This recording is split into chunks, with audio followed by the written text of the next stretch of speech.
Hello दोस्तों, I am Vijay Kumar and student of Shri Krishna medical college. दोस्तों, आज के इस क्लास में न्यूरल कंट्रोल एंड कोऑर्डिनेशंस के में जितने भी टॉपिक पढ़ लिए थे उससे नेक्स्ट टॉपिक पे चर्चा करेंगे। और मैं एनसीईआरटी के हर एक लाइन को एक क्वेश्चन नुमा समझाऊंगा और प्रत्येक लाइन से क्वेश्चन समझिए वो क्वेश्चन होगा और उसी में उसका आंसर भी छुपा होगा।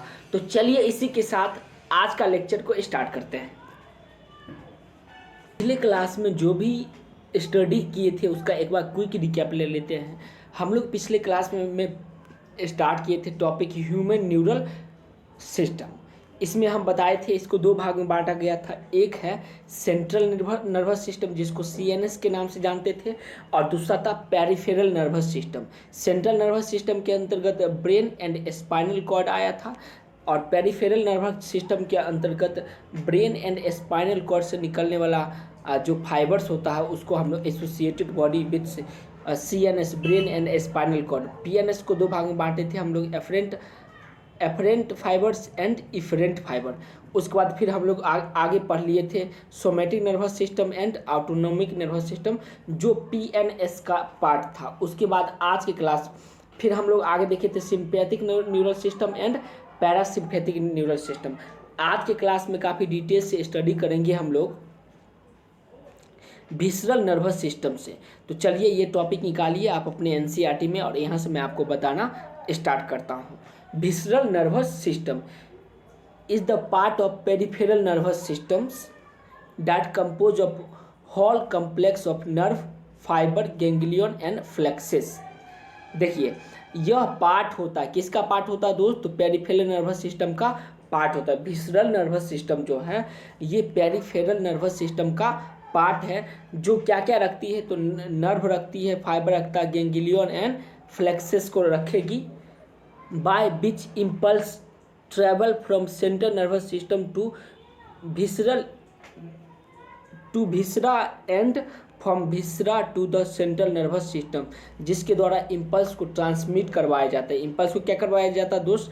ट्रेवल करवाया जाता है। किस किस के थ्रू? तो सेंट्रल नर्वस सिस्टम से विसरा से, और विसरा से सेंट्रल नर्वस सिस्टम की ओर, सेंट्रल नर्वस सिस्टम से विसरा, और विसरा से फिर से सेंट्रल नर्वस सिस्टम की ओर क्या करवाया जाता है? इम्पल्स को ट्रांसमिट करवाया जाता है। किसके थ्रू? तो बोलेंगे विसरल नर्वस सिस्टम, जो क्या क्या कंटेन करके रखती है? तो whole complex of nerves, nerve के whole complex, fibre, ganglion and plexuses को ये कंटेन करके रखती है, जो इम्पल्स को ट्रैवलिंग करवाती है सेंट्रल नर्वस सिस्टम से विसरा की ओर, और विसरा से सेंट्रल नर्वस सिस्टम की ओर। तो सवाल पूछा जाएगा कि विसरल नर्वस सिस्टम किसका पार्ट होता है? तो बोलेंगे यह पेरिफेरल नर्वस सिस्टम का पार्ट होता है। ये कंप्राइज क्या करती है? तो बोलेंगे whole complex of nerve, fibre, ganglia and plexuses, जो इम्पल्स को ये ट्रैवलिंग करवाती, क्या करवाती है दोस्त? इम्पल्स को ट्रैवलिंग करवाती है। कहाँ से कहाँ तक ले जाती है? तो सेंट्रल नर्वस सिस्टम से विसरा की, और विसरा से सेंट्रल नर्वस सिस्टम की ओर ये ले जाती है। तो इस लाइन से जितने भी सवाल बनेगा मैं हर एक सवाल को आपको बता चुका हूँ, और उम्मीद करते हैं प्रत्येक पॉइंट आप समझ गए होंगे। तो चलिए नेक्स्ट और बहुत ही ज़्यादा इम्पोर्टेंट चैप्टर टॉपिक का नाम है neurons as structural and functional unit of neural system. Neural system के स्ट्रक्चरल एंड फंक्शनल यूनिट क्या होता है? न्यूरॉन्स। उसी के बारे में हम लोग जानेंगे। अर्थात न्यूरल सिस्टम का स्ट्रक्चर किससे मिलकर बना होगा? तो न्यूरॉन से मिलकर बना होगा, और उसका फंक्शन कौन कंट्रोल करेगी? तो न्यूरॉन ही करेगी। तो ये भी एक सवाल बन सकता है कि न्यूरॉन्स क्या है? तो बोलेंगे यह न्यूरल सिस्टम का स्ट्रक्चरल एंड फंक्शनल यूनिट है, और ये टॉपिक को काफ़ी डिटेल से हम लोग पढ़ेंगे। तो चलिए दोस्त इस टॉपिक को स्टार्ट करते हैं। इसका फर्स्ट लाइन से पढ़ना स्टार्ट करते हैं। A neurons is microscopic structure. Neurons क्या होता है दोस्त? तो यह एक माइक्रोस्कोपिक स्ट्रक्चर होता है, कंपोज ऑफ 3 पार्ट्स। जो कितने पार्ट्स से कंपोज होती है, मिलकर बनी होती है? बोलेंगे 3 पार्ट्स। नेमली उसका नाम है cell, body, dendrite and axon. तो इस लाइन से क्या क्या सवाल बनेगा उस बात को जानिए। न्यूरॉन्स कैसा स्ट्रक्चर होता है दोस्त, अगर सवाल पूछा जाएगा तो बताना है माइक्रोस्कोपिक स्ट्रक्चर होता है। मैक्रोस्कोपिक या माइक्रोस्कोपिक, तो बोलना है माइक्रोस्कोपिक स्ट्रक्चर होता है। इसका कितना पार्ट्स होता है दोस्त, 3 पार्ट होता है। तीनों पार्ट का नाम पूछा जाएगा तो क्या बताइएगा, पहला पार्ट का नाम है सेल बॉडी, दूसरा पार्ट का नाम है डेंड्राइट और तीसरा पार्ट का नाम है एक्सॉन। अब उसके बाद नेक्स्ट लाइन पढ़ते हैं, cell body content cytoplasm with typical cell organelles. Cell body किसको कंटेन करके रखती है दोस्त, तो साइटोप्लाज्म को। साइटोप्लाज्म को main arena of cellular activity, हम लोग cell is the unit of life में पढ़े थे। तो साइटोप्लाज्म किसको कंटेन करके रखती है, सेल बॉडी साइटोप्लाज्म को कंटेन कर रखती है। बीच typical cell organelles certain granular body called Nissl granules, जिसके पास typical cell organelles certain cellular body होता है जिसको हम लोग क्या कहेंगे, नीसल ग्रेनुअल्स कहेंगे। Short fibre which branch rapidly and protect out of the body, एक शॉर्ट फाइबर होता है, शॉर्ट फाइबर जो ब्रांच रैपिडली ब्रांच करेगी and protect out of the cell body, और सेल बॉडी के आउटसाइड को प्रोटेक्ट करेगी। उसका नाम क्या होता है उसको देखते हैं, जिसको कहेंगे नीसल ग्रेन्यूल कहेंगे। क्या कहेंगे दोस्त, नीजल ग्रेन्यूल्स कहेंगे। एंड आल्सो कॉल्ड डेंड्राइट, जिसको हम लोग क्या कहेंगे, डेंड्राइट भी कह सकते हैं। This fibre transmit impulse toward the cell body, ये फाइबर जो है इम्पल्स को ट्रांसमिट करेगी। This fibres transmit impulse towards the cell body, cell body की ओर इम्पल्स को ये फाइबर ट्रांसमिट करने का काम करती है। नीजल ग्रेन्यूल्स को हम लोग क्या कहेंगे, डेंड्राइट भी कहेंगे। दीज फाइबर, ये फाइबर इम्पल्स को ट्रांसमिट करती है किसकी ओर, तो बोलेंगे सेल बॉडी की ओर ये इम्पल्स को ट्रांसमिट करती है। तो सवाल पूछा जाएगा कौन ऐसा फाइबर है जो इम्पल्स को ट्रांसमिट करती है सेल बॉडी की ओर, तो क्या बताएंगे, नीजल ग्रेन्यूल्स, जिसको हम लोग डेंड्राइट भी कहेंगे। उसके बाद नेक्स्ट लाइन पढ़िए, the axon is long fibre the distal end of which is branches, each branch terminal as a bulb like structure called synaptic knob. ये जो फाइबर होता है दिस एक्सॉन्स, ये जो एक्सॉन होता है this axon is long fibre, इसके पास कैसा फाइबर है, एक लॉन्ग फाइबर है। डिस्टल इंड, इसका distal end which is branches, इसका डिस्टल इंड कैसा होगा दोस्त, जो कि एक ब्रांचेज है। एंड ईच ब्रांच, और प्रत्येक branch terminate the bulb like structure, प्रत्येक ब्रांच टर्मिनेट करेगी बल्ब लाइक स्ट्रक्चर, जिसको हम लोग सिनेप्टिक नोब भी कहेंगे। बीच प्रोसेस सिनेप्टिक वेसिकल, जो किसको प्रोसेस करके रखती है दोस्तों, सिनेप्टिक वेसिकल को कंटेन केमिकल कॉल्ड न्यूरोट्रांसमीटर, और इसके पास क्या होता है, विशेष प्रकार का केमिकल होता है जिसका नाम है न्यूरोट्रांसमीटर, जिसका नाम क्या है दोस्त, न्यूरोट्रांसमीटर है। तो इस पूरे लाइन का एक बार फिर से मतलब समझिए। देखिए नीसल ग्रेन्यूल्स जो होता है जिसको हम लोग डेंड्राइट भी कहेंगे, ये इम्पल्स को ट्रांसमिट करेगा सेल बॉडी की ओर। और ये जो एक्सॉन होता है इसके पास लॉन्ग फाइबर, इसके डिस्टल इंड ब्रांचेज होगा, और प्रत्येक ब्रांच बल्ब लाइक स्ट्रक्चर होगा, जिसको हम लोग कहेंगे सिनेप्टिक नोब। ये सिनेप्टिक वेसिकल्स जो होगा केमिकल को कंटेन करके रखेगी, जिसको हम लोग बोलेंगे न्यूरोट्रांसमीटर बोलेंगे।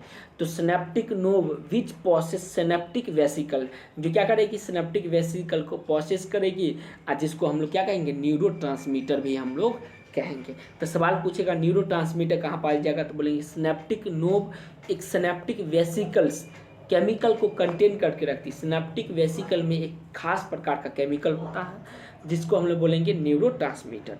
फिर नेक्स्ट लाइन देखिए, this axon transmit nerve impulse away from the cell body, और ये जो एक्सॉन है, ये एक्सॉन, इस एक्सॉन के बारे में जानिए। This axons transmit nerve impulse away from the cell body, cell body से दूर, away from the cell body impulse को ट्रांसमिट करती हैं।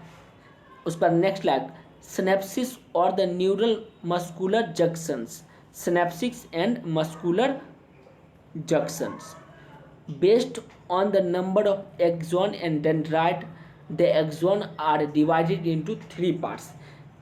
एक्सॉन एंड डेंड्राइट के नंबर के आधार पे, देखिए दोस्त बहुत ही इम्पोर्टेंट है, एक्सॉन एंड डेंड्राइट के नंबर के आधार पे हम लोग इसको कई पार्ट्स में, 3 पार्ट्स में बांटेंगे। कितने पार्ट में बांटेंगे दोस्त? तो 3 पार्ट में, न्यूरॉन्स को 3 पार्ट में बांटेंगे। पहला पार्ट को बोलेंगे मल्टी सेलुलर, फिर multipolar, bipolar and unipolar. Multipolar, bipolar and unipolar. और मल्टीपोलर का एग्जाम्पल, बाइपोलर का एग्जाम्पल एंड यूनिपोलर का एग्जाम्पल बहुत ही ज़्यादा इम्पोर्टेंट है, क्योंकि यहाँ से डायरेक्ट आपके नीट में सवाल पूछा जा चुका है। तो चलिए मैं उसको दिखाता हूँ आपको। एक्सॉन एंड डेंड्राइट के नंबर के आधार पे न्यूरॉन्स को हम लोग 3 पार्ट में बांटे थे। पहला पार्ट का नाम है मल्टीपोलर, दूसरा का नाम है बाइपोलर और तीसरा का नाम है यूनिपोलर। चलिए अब प्रत्येक के बारे में जानते हैं। मल्टीपोलर विथ 1 एक्सॉन एंड 1 और मोर डेंड्राइट। मल्टीपोलर में 1 एक्सॉन होगा और 1 से अधिक क्या होगा दोस्त? डेंड्राइट होगा। फाउंड इन सेरिब्रल कॉर्टेक्स, हमारे ब्रेन का जो पार्ट होता है सेरिब्रल कॉर्टेक्स, उसमें ये पाया जाएगा। मल्टीपोलर में कितना एक्सॉन होगा? तो 1 एक्सॉन एंड 1 से अधिक क्या होगा?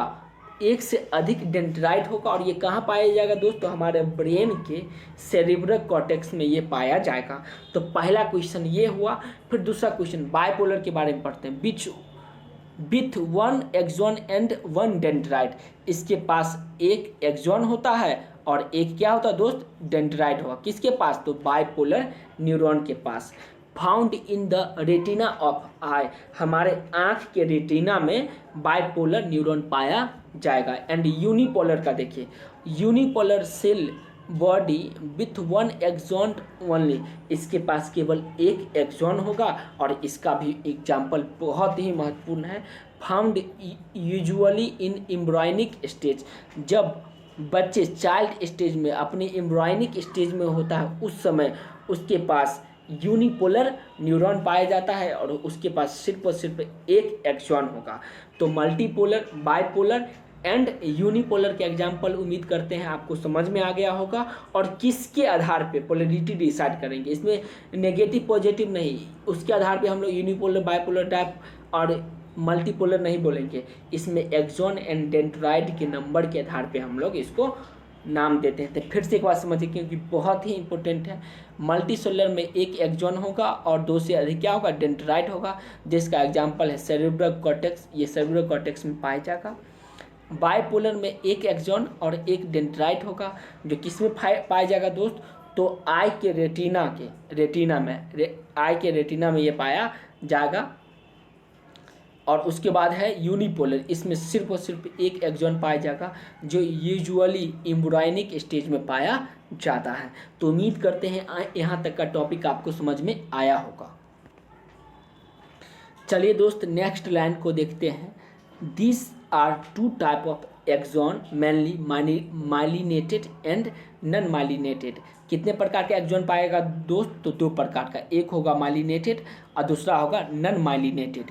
तो ध्यान रखिएगा, एक्सॉन कितना टाइप का? 2 टाइप का, एक माइलिनेटेड एक्सॉन और दूसरा non myelinated axons. The myelinated nerve fibres are involved with Schwann cells. Myelinated nerve fibre जो होता है वो इन्वॉल्व करेगी किसके साथ? तो स्वान सेल के साथ ये इन्वॉल्व करेगी। Which form of myelin sheath around the axon, जो क्या करेगी? माइलिन शीथ का फॉर्मेशन करेगी। किसके अराउंड? तो एक्सॉन के अराउंड ये माइलिन शीथ का फॉर्मेशन करेगी। Gap between 2 adjacent myelin sheaths is called node of Ranvier. बहुत ही इम्पोर्टेंट है node of Ranvier.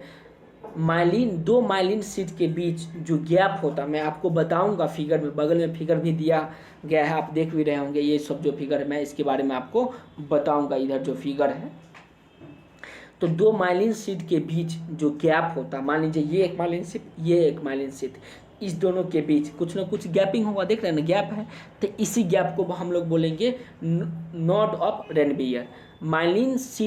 Myelinated nerve fibre are found in spinal and cranial nerve. ये भी बहुत ही इम्पोर्टेंट है।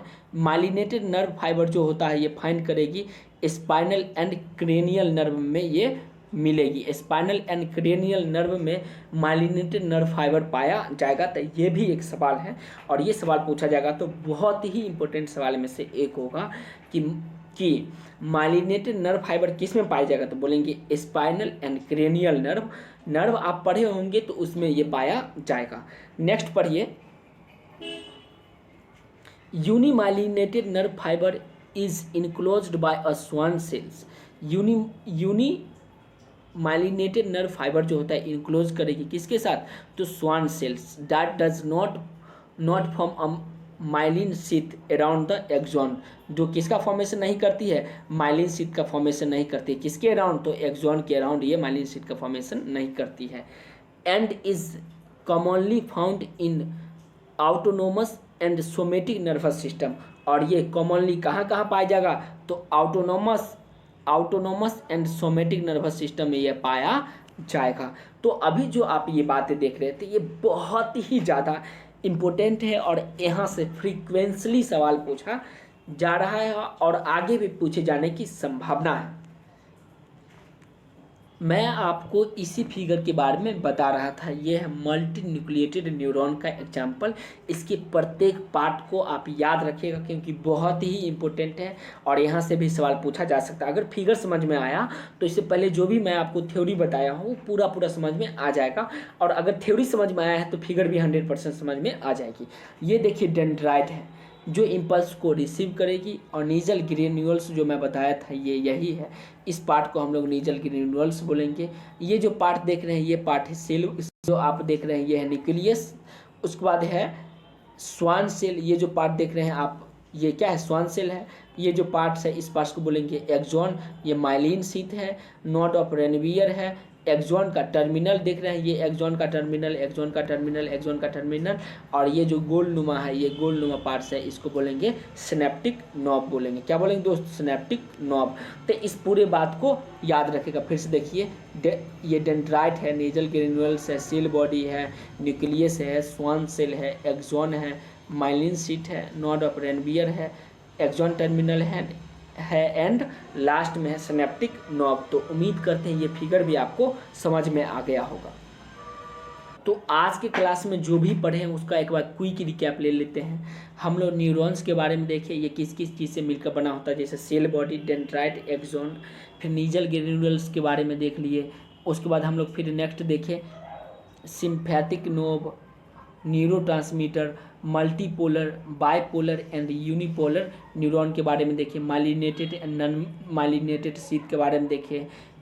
स्वान सेल के बारे में हम लोग पढ़ लिए। फिर नोड ऑफ रेनवियर के बारे में पढ़े। ये सारा टॉपिक हम लोग पढ़ चुके हैं। उम्मीद करते हैं आज का क्लास आप सबको काफ़ी बढ़िया ढंग से समझ में आया होगा। यदि फिर भी प्रॉब्लम हो तो आप कमेंट बॉक्स में बताइएगा ताकि मैं नेक्स्ट वीडियो में उसे सॉल्व करूं। और ये वीडियो अच्छा लगा तो वीडियो को लाइक कीजिए और चैनल को सब्सक्राइब कीजिए ताकि इसी तरह का वीडियो आपको मिलते रहे। और तब तक खुश रहिए और खुशियाँ फैलाते रहिए। फिर मिलते हैं नेक्स्ट वीडियो के माध्यम से। धन्यवाद दोस्तों।